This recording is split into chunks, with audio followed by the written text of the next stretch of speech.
ஹாய்மா. என்ன பண்ணுறீங்க? சாஞ்சி உட்காந்துக்கோங்க. சரி சரி. எனக்கு வேலையெல்லாம் முடிச்சிட்டிங்களா? ம். அப்புறமாட்டி என்ன பண்ணுறீங்க? காலையில் வேணும் 9 மணிக்கெல்லாம் போயிடும்.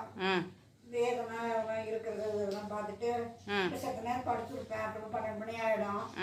அப்புறம் வேலை சிரமம் வந்துடுவாங்க. அதில் கொஞ்ச நேரம் பேசிட்டு அது பாடு வேலை பார்த்துட்டு அப்புறம் அது போயிடும். அப்புறம் சாப்பிட்டு இன்னும் கொஞ்ச நேரம் படுத்துருப்பேன். அப்புறம் இது கீர்த்தி வந்துடும். கீர்த்தி பாடு பேசிக்கிட்டு ஒரு பாடு இருக்கும். 5:30க்கு 6 மணிக்கெல்லாம் அது வந்துடும். நீ வந்துடுவ. அப்படியே கொஞ்ச நேரம் பொழுது போய்டும். அப்புறமா டிஃபன் சாப்பிட்டு இப்போ இவங்க என்ன சொல்ல வராங்கன்னு பார்த்தீங்கன்னா, காலையில் நாங்கள் போனோன்னு 9 மணிக்கு படுத்துட்டு 12 மணிக்கு எழுந்துப்பாங்களாம். திருப்பியும் 1 மணிக்கு தூங்கிட்டு 5 மணிக்கு எழுந்துப்பாங்களாம். திருப்பி நாங்கள் வந்தோன்னே 6 மணிக்கு தூங்கிட்டு 8 மணிக்கு எழுந்துக்கிறேன்றாங்களே. ஸோ அதனால நைட்டில் தூக்கமே வரலன்றாங்க. புரியுதா? நம்ம என்ன பண்ணலான்னா, ஜெயாவை இங்கே பக்கத்தில் ஆக்சிஸில் ஒரு வாட்ச்மேன் வேணுமா, அங்கே நைட் வாட்ச்மேனுக்கு சேர்த்து விட்டுடலாம்.